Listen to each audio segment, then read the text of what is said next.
সাম্বার ডাল সাউথ ইন্ডিয়ার দুর্দান্ত স্বাদের একটি ডাল রেসিপি। বিশেষ করে ধোসা বা ইডলির সঙ্গে এটা খাওয়া হয়। কার কাছে কেমন লাগে জানি না, আমার কাছে কিন্তু অসাধারণ লাগে খেতে। আর তাই সময় নষ্ট না করে আজ আমি তোমাদের সঙ্গে শেয়ার করব দুর্দান্ত স্বাদের এই রেসিপিটি। আশা করি সবার খুব ভালো লাগবে। সবার প্রথমে এখানে আমি 200 গ্রাম অরহর ডাল নিয়েছি। মটর ডাল দিয়েও কিন্তু এই রেসিপিটি বানিয়ে নেওয়া যায়। 2-3 বার পরিষ্কার জলে ডালগুলোকে ধুয়ে নিচ্ছি। এবার একটা প্রেসার কুকারে সমস্ত ডালগুলো তুলে নিচ্ছি। এবার 1-1.5 গ্লাস পরিমাণ জল মিশিয়ে ডালগুলো সেদ্ধ করে নিচ্ছি। নর্মাল গামলার বদলে কুকারে যদি ডাল সেদ্ধ করে নেওয়া যায় তাহলে কিন্তু খুব তাড়াতাড়ি সেদ্ধ হয়ে যায়। একটা সিটি পড়ার পর ফ্লেমটাকে মিডিয়ামে রেখে আরও 3টে সিটি দিয়ে কুকার নর্মাল হয়ে এলে ডালটা একবার চেক করে নিচ্ছি। ডালটা কিন্তু খুব সুন্দর সুসিদ্ধ হয়েছে।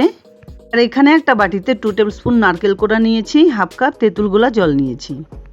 এবার মূল রান্নাতে চলে আসি। তার জন্য একটা কড়াই গরম করে 2 টেবিল স্পুন সরষের তেল দিয়ে দিলাম। তেলের সঙ্গে 1 টিস্পুন ঘিও মিশিয়ে দিলাম। এতে করে ডালের টেস্ট খুব ভালো হয়। এবার ফোড়ন হিসেবে দিয়ে দিলাম একটা তেজপাতা, 2টো শুকনো লঙ্কা আর 1 টিস্পুন সাদা কালো সরষে, সঙ্গে কয়েকটা কারি পাতা ফোড়নে দিয়ে দিলাম। ফোড়নটার খুব সুন্দর একটা মিষ্টি গন্ধ বেরোলে দিয়ে দিচ্ছি নারকেল কোড়া। এবার হালকা করে কিছুক্ষণ নাড়াচাড়া করে মিশিয়ে দিলাম 1 টেবিল স্পুন আদা বাটা। মশলাটাকে একটু নাড়াচাড়া করে ফ্লেমটাকে লোতে রেখে এখানে দেখো আমি কিছু সবজি নিয়েছি। এরকম লম্বা করে কেটে নিয়েছি সজনে, বরবটি, গাজর, পটল, কাঁকরোল, 5-6টা চেরা কাঁচা লঙ্কা, সঙ্গে একটা টমেটো কুচি। তোমরা তোমাদের পছন্দ মতো অন্য সবজিও ইউজ করতে পারো, তবে সজনে ডাঁটা কিন্তু মাস্ট। এবার এই মশলার সঙ্গে মিশিয়ে দিলাম একটা বড় সাইজের টমেটো কুচি আর সঙ্গে কেটে ধুয়ে রাখা সমস্ত সবজিগুলো মিশিয়ে দিলাম। এবার এর সঙ্গে মিশিয়ে দিচ্ছি পরিমাণ মতো নুন আর সঙ্গে 4-5টা চেরা কাঁচা লঙ্কা। খুব ভালোভাবে সবজিগুলোকে নাড়াচাড়া করে ঢেকে 4-5 মিনিট এভাবে রান্না করে নিচ্ছি।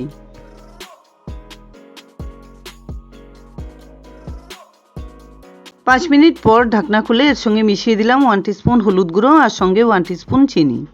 রান্নার শেষে এমন একটা মশলা আমি ইউজ করব যার জন্য অন্য কোনো রকম মশলা কিন্তু এখানে ব্যবহার করছি না।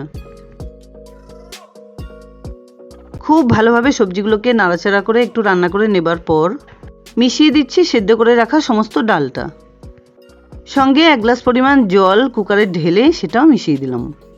এবার খুব ভালোভাবে নাড়াচাড়া করে হাই ফ্লেমে ডালটাকে 5-6 মিনিট রান্না করে নিতে হবে, যাতে খুব সুন্দরভাবে রান্নাটাও হয়ে যায় আর সবজিগুলো সেদ্ধ হয়ে যায়। এবার এর সঙ্গে 1/2 কাপ তেঁতুলের পাল্প বা তেঁতুলের রস মিশিয়ে দিলাম। সাম্বার ডালে তেঁতুলের টক মিশিয়ে দেওয়া কিন্তু অত্যন্ত জরুরি। হাই ফ্লেমে ডালটাকে খুব ভালোভাবে নাড়াচাড়া করে রান্না করে নেবার পর একটা সাম্বার মশলার প্যাকেট থেকে সমস্ত সাম্বার মশলাটা মিশিয়ে দিলাম। খুব ভালোভাবে এটাকে ডালের সঙ্গে মিশিয়ে নিতে হবে। ডালটা নামানোর ঠিক আগ মুহূর্তে কিন্তু এই মশলাটা মিশিয়ে দিতে হবে। তাহলে কী হবে, সাম্বার মশলার ফ্লেভারটা পুরোটাই ডালে থেকে যাবে। রান্নাটা কিন্তু আমার এখানে হয়ে গেছে, তবুও আরেকটা কাজ বাকি রয়েছে। ডালে ফোড়ন দেওয়ার সময় অনেকেই কিন্তু আমরা হিং ইউজ করি। আমি এখানে ডালটা গামলায় নামিয়ে নেবার পর 1/2 টিস্পুন পরিমাণ হিং মিশিয়ে দিয়ে আর একটু জাল করে নেব। যাই হোক বন্ধুরা, দুর্দান্ত স্বাদের সাম্বার ডাল রেসিপি আমার এখানে রেডি অ্যান্ড সার্ভড। আশা করছি আমার এই রেসিপিটি তোমাদের খুব পছন্দ হয়েছে।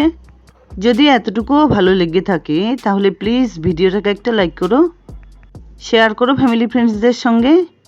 আর আমার চ্যানেলে নতুন বন্ধু হয়ে থাকলে প্লিজ চ্যানেলটাকে সাবস্ক্রাইব করে পাশে থাকা বেল আইকনটা অলে করে দিও, যাতে আমার আপলোড করা সমস্ত ভিডিও নোটিফিকেশান সবার আগে তোমাদের কাছে পৌঁছে যায়। দেখা হচ্ছে নতুন কোনো রেসিপি নিয়ে। ভালো থেকো, ধন্যবাদ।